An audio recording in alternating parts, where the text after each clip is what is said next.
Assalamualaikum warahmatullahi wabarakatuh. Kebetulan hari ini adalah hari menuju hari raya Idul Adha atau Idul Kurban. Hari ini hari Arafah. Saya ingin ikut serta berpartisipasi menjelaskan tentang sejarah Nabi Ibrahim atau sejarah kurban. Kenapa? Awalnya kurban itu dari mana? Itu adalah dari perintah Allah Subhanahu wa ta'ala. Allah memerintahkan Ibrahim untuk mengorbankan anaknya. Artinya apa? Langsung saja kita ambil hikmahnya. Kita sudah sering dengar dongeng dan ceritanya. Hikmahnya adalah karena anak itu adalah harta yang paling berharga. Harta yang paling berharga adalah anak. Maka sebagai ukuran sebuah pengorbanan, Allah memerintahkan mengorbankan anak itu adalah gambaran bahwa yang paling kamu cintai, korbankanlah demi kebenaran, demi tunduk dan patuh kepada Allah Subhanahu wa ta'ala. Maka hikmahnya, harta yang paling berharga adalah anak. Pengorbanan pertama, jadikanlah anak ini adalah orang-orang yang baik. Itu adalah pengorbanan. Pengorbanannya adalah ikhlaskanlah anak ini menjadi pejuang-pejuang, pelaku-pelaku kebaikan. Itu juga pengorbanan. Kenapa dikatakan seperti itu? Karena Ibrahim mengatakan, "Hai anakku, aku mendapatkan perintah dari Allah. Maka bagaimana menurut pendapatmu?" Maka Ismail sebagai anaknya mengatakan, "Hai bapakku Ibrahim, laksanakanlah apapun yang diperintahkan Allah kepadamu." Itu berarti kita itu harus melaksanakan apapun yang diperintah kepada Allah Subhanahu wa ta'ala.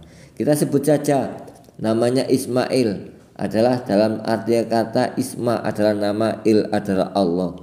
Atas nama Allah, atas nama perintah Allah.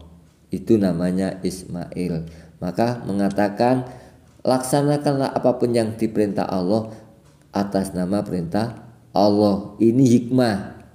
Artinya apa? Kita cari ilmunya dari hikmah, dari ilmu cerita Ibrahim dan Ismail. Setelah itu Ismail mengatakan, "Wahai bapakku, sungguh kamu akan mendapatiku dari orang-orang termasuk orang-orang yang sabar." Artinya apa? Ismail mengatakan, "Kamu wahai bapakku akan menemukan dalam diriku termasuk orang-orang yang sabar." Artinya orang-orang yang sabar yaitu orang yang mengatakan qalu inna lillahi wa inna ilaihi rajiun di dalam setiap perkara, setiap terjadinya kejadian, setiap apapun yang terjadi pada dirinya, setiap kehidupan dan gerak yang terjadi pada dirinya, maka mengatakan innalillahi wa inna ilaihi rajiun. Segalanya sudah ditentukan Allah. Allah yang menentukan. Saya pasrah dan kembali berserah diri kepada Allah. Saya ikuti dan ridho apapun yang ditentukan Allah. Maka itu sabar. Maka itulah jiwa Ismail, jiwa yang atas nama perintah Allah. Ibrahim adalah orang yang mendapatkan perintah Allah Subhanahu wa ta'ala dan Ibrahim meminta pendapat kepada Ismail. Ismail mengatakan, "Wahai bapakku, laksanakanlah apa yang diperintah oleh Tuhanmu." Maka itu adalah perintah Ismail, yaitu atas nama perintah Allah. Ini satu langkah dari satu hikmah daripada pengorbanan secara awal. Maka pengorbanan selanjutnya adalah didasari dari perintah-perintah Allah itu. Yaitu apa? Harta kita itu banyak, maka hari raya itu ditentukan oleh Allah hanya setiap tahun sekali. Hari raya itu adalah hari kebahagiaan. Hari raya itu adalah ending daripada kebahagiaannya umat. Maka sebelum pada hari raya itu, maka ada perjalanan proses, yaitu adanya berpuasa Tarwiyah, Arafah, juga proses mimpi atau proses perintah-perintah Allah dalam pengorbanan. Nah, ini saya maksudkan begini. Kita masuk dalam pengorbanan harta. Harta itu yang paling berharga adalah anak. Maka digantilah oleh Allah Subhanahu wa taala berbentuk dengan sebuah binatang ternak. Kenapa binatang ternak? Kenapa binatang ternak? Karena harta pada saat itu adalah binatang ternak. Nilainya diukur dengan binatang ternak. Kalau hari ini binatang ternaknya adalah harta atau uang. Kalau zaman dahulu binatang ternak adalah ukuran denda dengan binatang ternak. Apapun dengan binatang ternak, maka pengorbanannya juga dengan binatang ternak. Karena ukuran pada waktu itu adalah binatang ternak. Itu harta. Pertama, yang paling berharga adalah anak. Sampai detik ini, saat ini, harga yang paling berharga adalah keluarga atau anak. Maka kita sering menjaga anak kita, memuliakan anak kita, karena itu adalah harta yang paling berharga. Maka kita belain kalau sakit dengan harta kita obatkan agar sembuh, maka itu adalah harga yang paling berharga adalah anak. Juga ada harta yang paling berharga kesehatan. Juga banyak kalimat harta yang paling berharga. Maka dalam saat ini kita sedang membahas yang paling berharga adalah anak. Perintahnya seperti itu. Jangankan binatang ternak, jangankan harta, kalau diibaratkan anak pun, itu kalau Allah yang minta, itu oleh Ibrahim, sekali lagi oleh Ibrahim, itu dilaksanakan. Kita nggak sampai di situ. Kalau kita itu harta yang paling berharga adalah uang kita, kekayaan kita, harta benda kita. Maka saat diminta, maka oleh Allah Subhanahu wa taala kita berikan. Kemana dimintanya oleh Allah untuk diberikannya? Ternyata Allah Subhanahu wa taala memerintahkan dan diganti dengan binatang ternak berupa kambing. Kambing setelah disembelih dibagikan kepada fakir miskin, dibagikan kepada orang-orang lain. Artinya apa? Allah memerintahkan itu seperti itu. Kita diperintahkan mengorbankan harta kita supaya dibagikan kepada orang-orang lain, supaya mereka yang tidak punya, orang miskin, orang fakir, itu bisa mendapatkan nikmat dari Allah yang dititipkan kepada kita. Itu maksudnya pengorbanan. Allah memerintahkan kurbankanlah hartamu.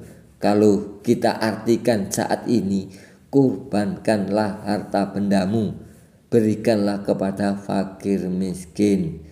Diibaratkan disembelih, beli kambing, beli sapi. Kenapa ibaratnya disembelih seperti itu? Gambarannya, ilmunya, pendidikannya itu disembelih. Karena apa? Kalau sapi, kambing sudah disembelih, dagingnya diberikan kepada orang lain, nilai harta yang puluhan juta tadi tidak terasa. Itu adalah hikmahnya. Itulah pendidikannya. Kita kalau beramal, jadikanlah seperti amalnya orang yang berkurban. Karena amalnya orang yang berkurban adalah setelah disembelih dibagikan, sudah tidak terngiang-ngiang lagi dalam pikirannya. Selesai ya selesai, sudah dibagikan ya sudah. Tapi kalau harta kita umpama puluhan juta, kita bagikan dengan berupa rupiah, 100.000, 100.000, 100.000, sampai orang sekampung umpamanya. Kalau kita bisa menirukan hikmah, gambaran pendidikan dari pengorbanan Idul Kurban ini, penyembelihan hewan ini, maka setelah kita berikan kepada orang lain harta kita 100.000 sebagai amal kita kepada fakir miskin, selesai. Kita tidak ada angan-angan lagi, saya pernah memberi orang itu 100.000. Tidak seperti itu. Kenapa? Karena hikmah dari pengorbanan hari raya kurban ini menjiwai pada kita, menyatu, pendidikannya berhasil. Tapi kalau belum berhasil, setiap amal kita ingat terus. Saya pernah amal di masjid 10 juta, kita pernah amal di orang miskin ini 1 juta, kita pernah memberi makan orang ini orang itu akan menjadi ingatan terus. Tapi kalau jiwa kurban, jiwa hari raya kurban, jiwa gambaran yang diberikan Allah bahwa pengorbanan adalah perintah, setelah perintah dilaksanakan tadi, kambing yang disembelih tadi dibagikan, selesai. Tidak ada ngiangan lagi, tidak ada bentuk lagi, tidak ada rasa bermanfaat lagi, atau tidak ada rasa punya bakti lagi, hutang budi lagi, atau bagaimana. Kalau kita biasanya memberi orang lain itu hutang budi, tapi kalau pengorbanan di hari raya ini sudah nggak ada hutang budi. Karena apa? Hewan disembelih, dagingnya dibagikan, selesai. Ini dari mana nggak tahu, dari mana dagingnya. Kalau apalagi dimasukkan pada panitia juga nggak tahu lagi. Diberikan pada orang lain langsung juga nggak tahu. Selesai. Seperti itulah harusnya pengorbanan harta kita kepada orang lain. Seperti itulah harusnya kita setelah memberi orang lain, kita sudah selesai. Maka perintah Allah juga jelas dalam Al-Quran. Sebenarnya inna a'toinakal kausar, sesungguhnya engkau sesungguhnya Allah telah memberi nikmat, 2 nikmat. Fasholli li rabbika wanhar, maka sholatlah dan berkurbanlah. Maka artinya seperti ini. Inna a'toinakal kausar, sesungguhnya Allah telah memberi 2 nikmat kepada kita, yaitu nikmat harta benda dan nikmat hidup, kesehatan pada diri kita. Ada 2. Pertama adalah nikmat harta benda, kekayaan, kepemilikan. Kedua adalah nikmat diri, yaitu nikmat hidup, nikmat sehat, nikmat bentuk tubuh yang lengkap. Nikmat inilah yang oleh Allah Subhanahu wa ta'ala diteruskan dalam ayatnya, fasholli li rabbika wanhar, maka nikmat hidupmu, nikmat sehatmu jadikanlah, buatlah untuk sholat, untuk mengabdi kepada Allah, untuk berbakti kepada umat masyarakat jami'al alamin, atau untuk kebaikan-kebaikan. Maka kedua, berkorbanlah, korbankanlah harta-hartamu. Itu ada juga nikmat-nikmat yang oleh Allah berikan kepadamu. Korbankanlah sebagiannya untuk orang-orang lain yang membutuhkan. Setelah itu janganlah merasa berjasa, janganlah merasa punya menanam budi, karena gambaran berkorban sudah digambarkan pada hari raya. Setiap hari raya kita memperingatinya dengan membelih hewan kurban, kita bagikan. Saat setelah kita bagikan selesai, nggak ada sedikit pun kita merasa memberikan atau menanam budi kepada masyarakat, menanam budi kepada lingkungan. Juga para lingkungan, pada para umat masyarakat tidak sedikit pun merasa mempunyai hutang budi pada orang-orang yang berkorban. Maka itulah harusnya jiwa kurban ini kita bawa setiap hari, sehingga kita melakukan kebaikan, kemanfaatan, pengorbanan ilmu, pengorbanan harta, pengorbanan tenaga. Kita tidak merasa menanam budi lagi, kita ikhlas dan tulus hanya melaksanakan perintah-perintah Allah, perintah-perintah kebaikan. Setelah selesai, maka karena apa? Kebenaran, kebaikan yang kita lakukan kepada orang lain itu sebenarnya adalah milik Allah yang ada pada diri kita. Karena tanpa adanya kekuatan dan kebenaran Allah, kita tidak bisa melakukan apapun. Maka kita sadari seperti itu, maka kita akan melakukan apapun setiap saat, setiap hari sebagai pengorbanan Ibrahim, pengorbanan kepada Allah Subhanahu wa taala, pengorbanan atas nama perintah Allah Subhanahu wa taala. Inilah hikmah kurban dalam Idul Adha ini yang harusnya kita miliki. Semoga kita bersama-sama dalam mempelajari pelajaran hikmah kurban ini bisa menjiwai, bisa kita menjadi Ibrahim dan Ismail, menjadi jiwa-jiwa pengorban, menjadi jiwa-jiwa orang yang tidak merasa menanam budi biarpun melakukan kebaikan, sehingga kita tidak menuntut budi kepada orang lain, karena pengorbanan itu adalah lambang saat kita sudah mengorbankan itu disembelih dan hilang, dan mereka yang mendapatkan tidak merasa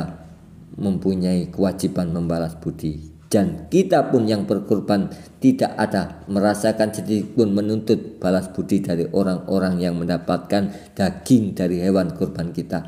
Seperti itulah gambarannya kalau kita menanam budi kepada orang lain berupa harta, ilmu ataupun tenaga, kita usahakan tidak merasa menanam budi, tapi melaksanakan perintah Allah Subhanahu wa taala, sehingga pengorbanan yang kita lakukan menjadi predikat atau nilai di sisi Allah sebagai sebuah ketakwaan, yang takwa itu adalah mulia di sisi Allah, diangkat derajatnya kita mulia di sisi Allah, dan kita diangkat, ditempatkan di tempat yang indah dan nikmat.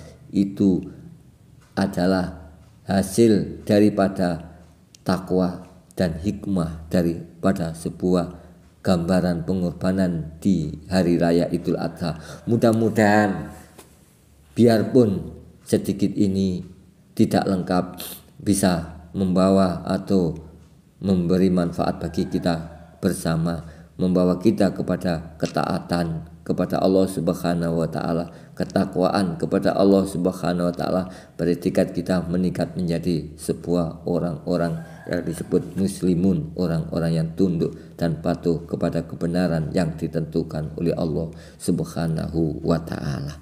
Demikian mudah-mudahan